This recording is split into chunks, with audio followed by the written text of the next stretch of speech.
What's up, everybody? It's Lids, and we're back for some more Witcher 2. And last time we explored the Sorcerer's Tower with Cecilia and co. And we found some interesting information. We confirmed that Geralt was once a member of the Wild Hunt, and is the only person to have survived that.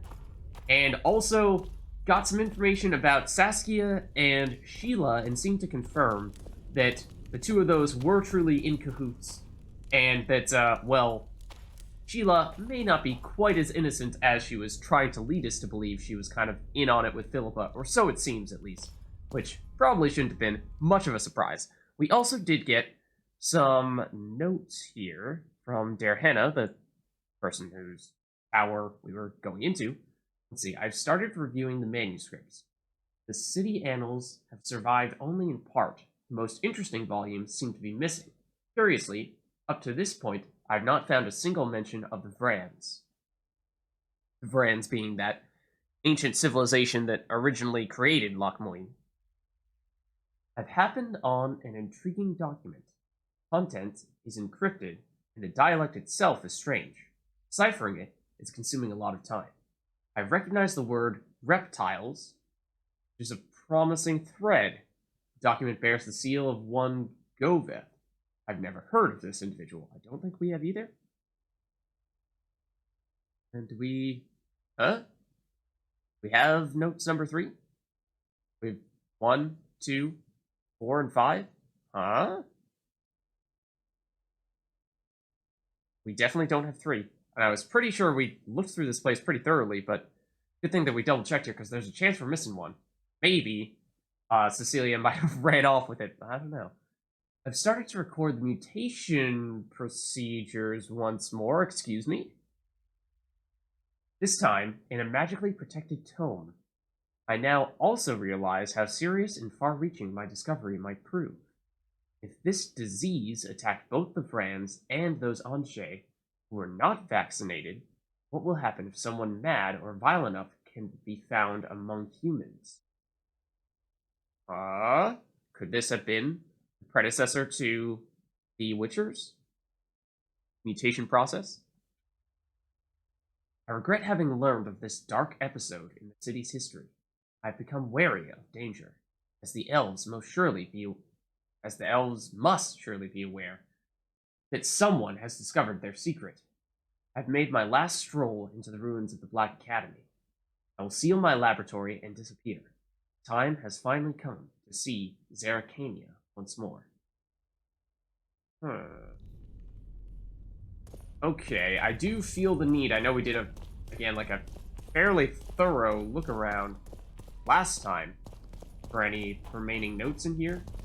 But the fact that we appear to potentially be missing one of the 5 entries would suggest that we might have gotten to pick one up. But it's really looking like we checked everything out here. Unless they're hiding something behind here, which did happen in Philippa's house, if you want to call it that, in Verdun. Doesn't appear to be the case here, even at this desk, nothing. In those cobwebs, nothing. Can't go up this ladder. Cannot go up that ladder. Okay. I think in that case we have done a full 360 of this area. The only thing left that we might potentially be able to do would be this.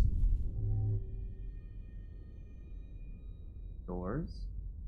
Doors. Fireplace.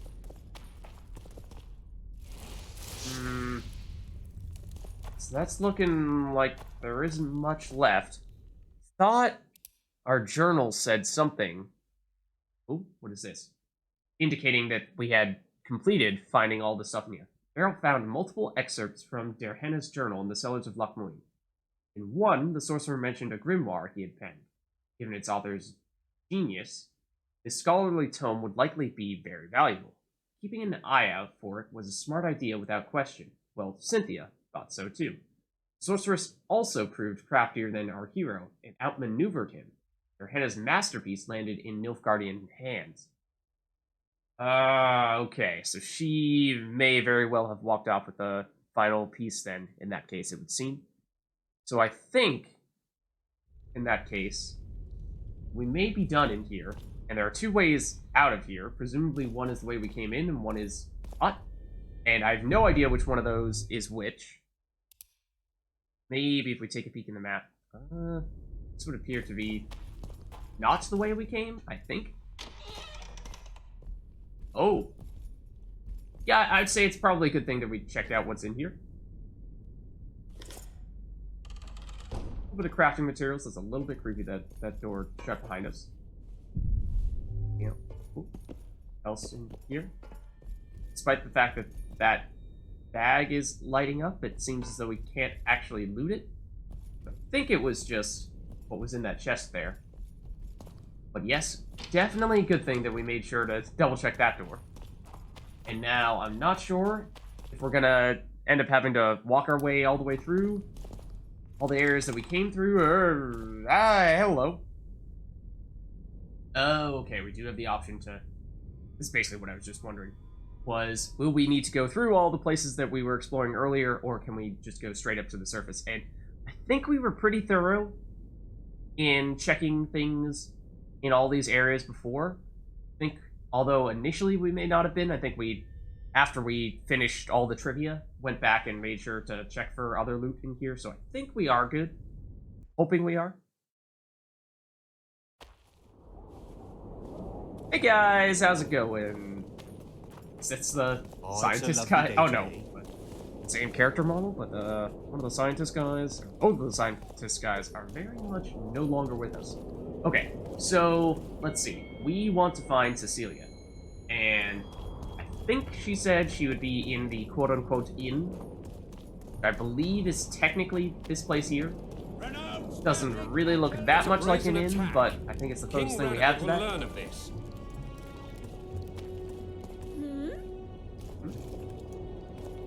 I'm not sure I'm seeing her, though. Not in here, at least. Unless there is actually another area that is supposed to be that place. We do have this marked on our map, so theoretically, it should be showing up. But I don't think I'm seeing any indicators to show us more specifically where Cecilia might be. That's a little concerning. Did we also get any crafting recipes? Let's see. Try crafting with this guy and see if there's anything new. This is what looks to be a better piece of armor than what we are currently using. However, unfortunately, I think if I remember correctly, if we look here, robust cloth, I think we have some in storage and or have a crafting recipe to make more of it. Same thing with studded leather. Necker claws, we have plenty. Twine, we have plenty. Troll skin, however, we obviously didn't attack the trolls way back in Chapter 2, so I'm not sure we can craft this thing, because I don't think we have any access to troll skin. Oh, hold on. I was going to see if there were other useful crafting recipes that we have not happened upon yet, though. Could we make another one of these swords? The powerful steel swords that we recently made for ourselves? It looks like we probably could. The crafting materials are actually quite easy to get. But I don't think there's much reason to do that, because it does still cost us 250 coins to get this thing crafted, so it's not like we could turn around and flip it for a profit. We would be doing just the opposite of that. So let's just take a quick look. Oh, I think we did get maybe an Essence of Water diagram, but we apparently already had one of those, because now we have two. Anything else here that we have not yet seen? Have we seen this? Those do look decent, but I think our current pair of gloves might still be better. I think we got an oil diagram as well, but looks like we already had one of those as well. Sun rune, we may not have had that yet. So that's something. I think not much new for us to do. Oh, there you are. I've been waiting for you. We need to talk. Of course. Okay, lots of stuff. Let's try these other things first. You had me fooled back in Vergen. That sweet face of yours. Never suspected it could belong to someone who fanatically believes in conquering the North. Mock me if you must. But I truly believe one huge empire is humanity's only hope. Many nations under one crown, with shared laws, advanced science, burgeoning industry and trade, and no wars, of course. Sounds great. Let me know when it works out. I'd gladly spend my old age in a land like that.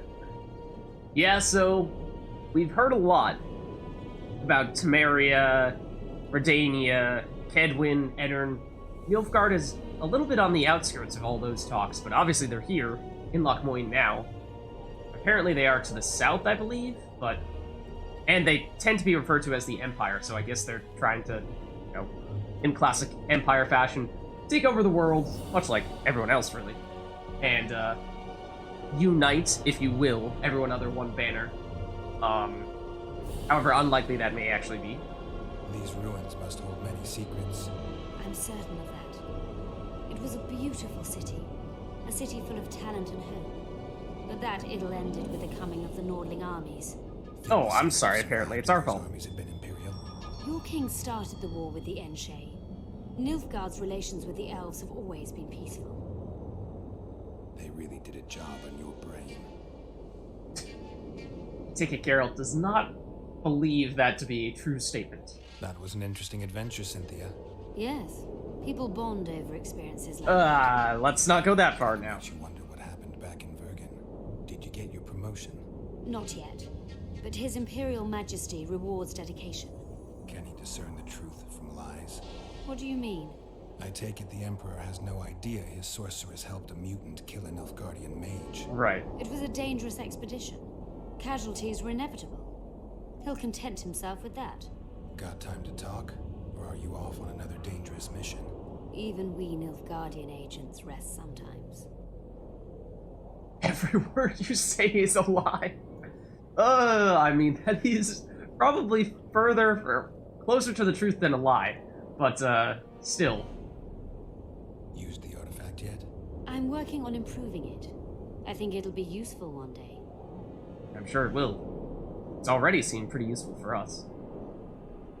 I found some of Derhenna's notes. He studied the history of the Vrans, right? Among other things. He makes several mentions of an epidemic. Lochmoin conceals many more secrets than we imagined.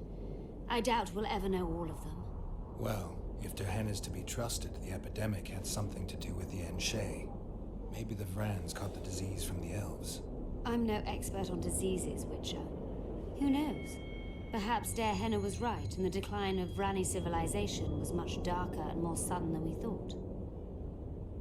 Okay. Also, you took the last part of the book. You knew what we'd find in that laboratory. Come again?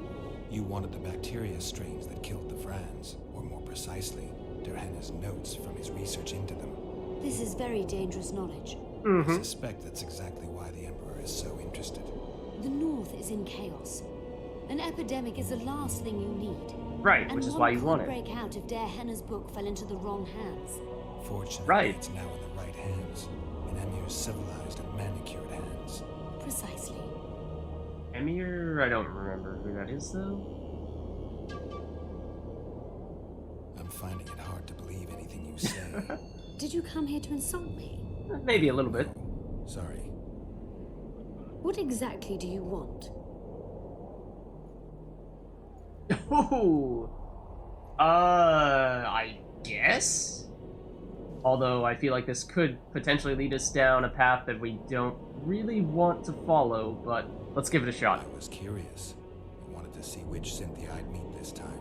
The spy, the sorceress, or maybe Yeah. the real one. Let's assume you're speaking to her. How'd you like her? Let's say I like her quite a bit. No. Compliments No. are clearly not your forte. Yep, not the direction I wanted to I go just in, told but you why I've come. Care to tell me why you invited me? Let's say I was interested to see which Geralt would show up. alright. Too much. Oh dear. Nope. Ain't gonna Thanks. happen. I have a wife and kids. Silly game, Witcher. Very silly. Huh. Farewell, and good luck. Don't actually think we have a wife and kids? For a Witcher, we can't have kids. At least theoretically. Okay, I think that was everything that we could do on that front. Pretty sure there's nothing else showing up here on our quest log. So I think we're good there. The other thing that I want to see if we can do before we head into the dragon fight again, because that is obviously the ultimate goal here, is that we have done some gear upgrading, yes, but other things that we can do include, but are not limited to, adding runes and armor enhancements to our gear. See that our supposedly super powerful steel sword that we just crafted only has 2 upgrade slots, whereas the silver sword that we also recently picked up, although albeit not crafted, but that's an aside, has 3 crafting slots. That seems a little strange to me. I would have thought that basically the way it works is, oh, okay, well, doesn't mean that we shouldn't still equip it. I would have thought that basically the more powerful the item, the more crafting slots it would have. You know, your basic short swords like this, for example, would probably only have 1 or none. Very little ability to craft because they're just random stuff that's not special that you happen to find on the ground. Whereas I thought that this steel sword that we picked up earlier was supposed to be some amazing heralded sword, but only has 2 crafting slots, so that's a little strange. I would have thought that it would be, if anything, more valuable than the silver sword that we had here. But anyways, that, I suppose that's a little bit all of an aside. I think... Oh, we should probably still keep that open. But, ultimately, I think what we're going to do is I think we're going to end up using the runes that deal the most damage. It's probably what we want to throw on those guys.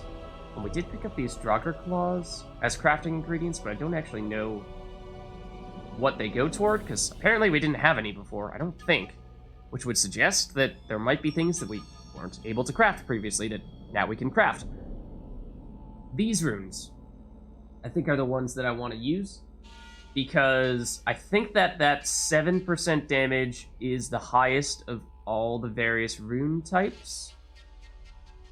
Like, Moon Rune just does damage to signs, and theoretically, at some point, that could be useful, but I'm kind of thinking specifically about trying to take down the dragon, and we saw that we're going to want to have the Quen sign up to have our shield up basically all the time, which means we won't be able to regenerate vigor during the combat, at least while we have that shield up. So we're not going to be able to spam a whole bunch of signs like Ard or Igni to offensively use them against the dragon, so I don't think this is going to be terribly useful. Fire Rune does have slightly less damage. Instead of 7% on the Yizgis rune, this has 5. Does have resistance to incineration and incineration. Resistance to incineration, like I was saying before, we seem to have gone over 100% last time when we actually did fight the dragon, and that still didn't prevent us from getting incinerated, so I'm not sure that we should read into that too much, but I'm not sure if incinerating the dragon might also be a useful thing. Earth Rune, Vitality, defensively, would be nice. Damage reduction on block, we're not blocking that often. And can't help but notice that this does not have any offensive bonuses at all, which is a little odd. So I think, unless there's another rune type here that I have not yet seen, I don't think that's the case, that we ought to use, like I was saying, the one that just has the most damage on it. This one. Again, 7% damage. And it does have that chance to inflict bleeding as well, which I'm assuming is roughly as powerful as the incineration chance that we saw on the other rune that had slightly less damage. So I think all in all, this is probably still the best. And for that reason, I think we should definitely put it on the silver sword here. So I will do that now. Wait, oh, let me make sure that we're looking at the correct silver sword. Yeah, so this silver sword that we have right here technically is not our highest damage one across the board, but it is certainly our highest damage sword, specifically for fighting dragons, given how I'm assuming that dragons count as large monsters. So I think that is still the one that we want to make sure that we upgrade. So let's give it a shot. upgrade item. Yes, okay, so there's one. We should check what the damage is before and after. I think it was like 43 to 45 or something like that. I could definitely be wrong about that, but like low to mid 40s. And it did go up there. So that is convenient how it does show you. Excuse me, I would like to take action on this item. I don't understand why you're telling me that I can't, but okay. So it was 47 to 51, I think. After that first upgrade, now it's 50 to 55. And now if we just do a little bit of wiggling around in the inventory so that it allows us to do it again, give it another shot, and now what are we looking at? 54 to 59. Triple Yizgith rune, which means, yeah, we have a lot more damage. We have 24% chance to inflict bleeding, which I think we do have some generic increased critical chance or critical effect causing chance from our skills that we've taken. So overall, we might be approaching 50% chance to inflict bleed, which might be kind of significant. So we could also upgrade our steel sword. As I was saying, I thought that this would be our steel sword for a while, given how I thought that this was supposed to be some amazing sword, but the fact that we can only upgrade it twice to me suggests that maybe it's not quite as great as we might have originally thought. Our armor, however, I was saying earlier how we do theoretically have an armor that exists, and we know how to craft, we just can't actually use all the crafting materials to improve it. So I think that the one we're currently using is certainly better than this. So I think this will be the one that we want to use, at least for this dragon fight. As for whether we'll have one that we can do after that, not sure. But let's see. So there are several types of armor upgrades that we can apply here. So this one, I think I'm not as certain as to what we ought to use. Let's see, we have Magic Wrap, which has additional armor. So that's one thing we could try to prioritize, is certainly just getting the highest amount of additional armor on it. But the other stuff, the bonus damage to signs, as I was saying earlier, I think at least specifically against the dragon, is not going to be terribly useful. This one, also armor. Poison, bleeding, little bit of incineration. Let me just double check something for a second here. I think we are currently on 99% incineration resistance. Yeah, under resistance to incineration, 99%. Resistance to bleeding, 99%. Reduction of damage from magic, 88%. Resistance to poison, 63%. So, one thing I don't know technically how this stuff works is, does 99% resistance to incineration mean that there's a 99% chance that you avoid getting incinerated altogether? In which case, 99% of the time, you're taking 0 damage, 1% of the time you're taking all the damage? Or does that actually mean that, yeah, you're still going to get incinerated just as often, but when you do, you're taking 99% less damage than you normally would? Because if that's the case, then that's probably better. Because I'm assuming taking 1% of incineration damage is effectively nothing. Whereas, in the other scenario, sure, 99% of the time you're completely fine, you're actually taking 0 damage. But that 1% of the time when you do get incinerated, you're taking full damage, in which case, that does hurt. So, yeah. I feel like we probably can't actually reach 100%. The fact that we happen to have stopped on 99% for 2 different categories to me suggests that that is probably the cap. Which means that I don't think that the additional bleeding or incineration resistance here is doing anything for us. The poisoning resistance, yes, we did have only like 63%, I think. So that would do a little bit, but I don't think that's really enough to single-handedly justify that we throw that specific armor on there. Again, given how we're fighting the dragon, and armor, life, and possibly incineration resistance or magic resistance might be the best ways. to mitigate some of that damage. So like here, we're getting 1 less armor, but 15 vitality, which is a pretty large amount. Oh. Okay, this is 1 armor, again, slightly less, but 15 vitality.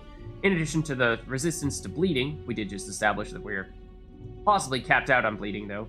Bleeding resistance, I should say. There's a little bit of a middle ground here. We do still get 2 armor rather than just 1. We get slightly less vitality, though, at only plus 10. Resistance to bleeding. Again, we don't really need that part. Don't really need that. Don't really need that. Okay. So, to me, it seems like our best options are either this Dwarven enhancement, which is a little bit of a middle ground between getting decent armor and still getting some vitality, or the high armor ones we were looking at before. Did they go all the way up to 3? Do we have anything that gives 3 armor? Maybe not. No. Okay.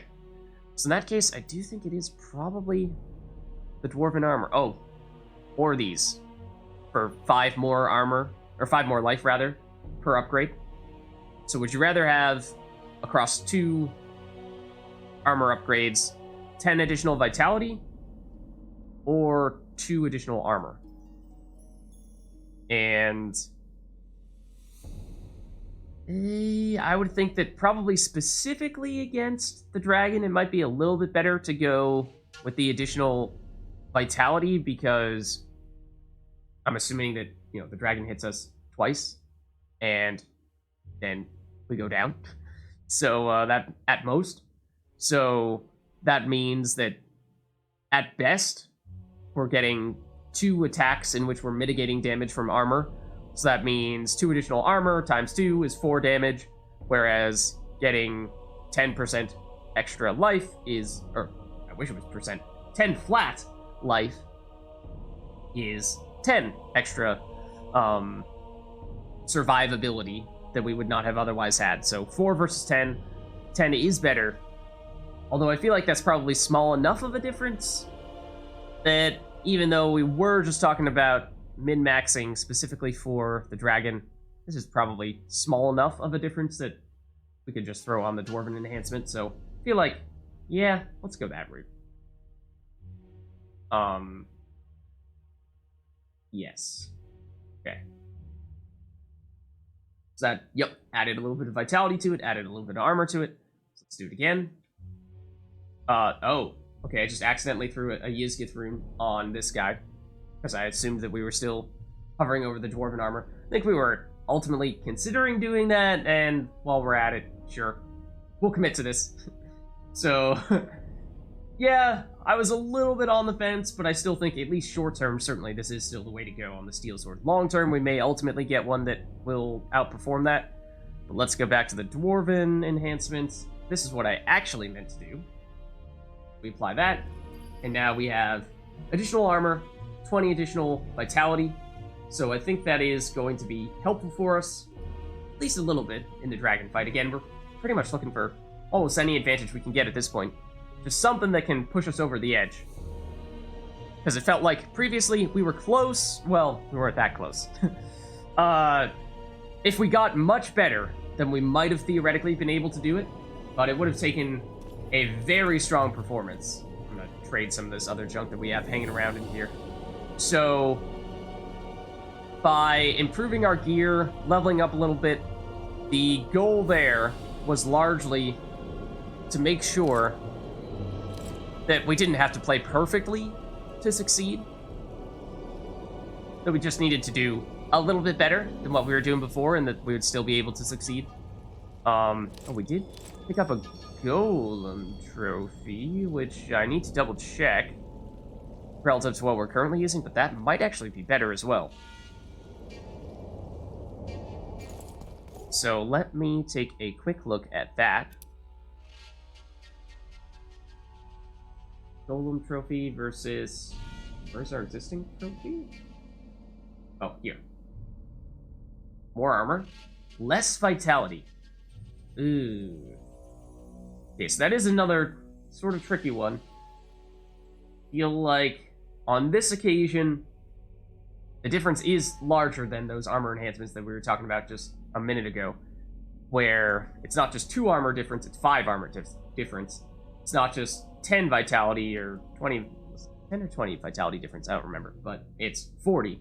So, yeah, maybe we balance things out a little bit. Previously, I think we went with the higher armor option, but maybe on the trophy we'll go with the higher vitality option. Maybe, you know, by getting a little bit of the best of both worlds, we'll be in a good place.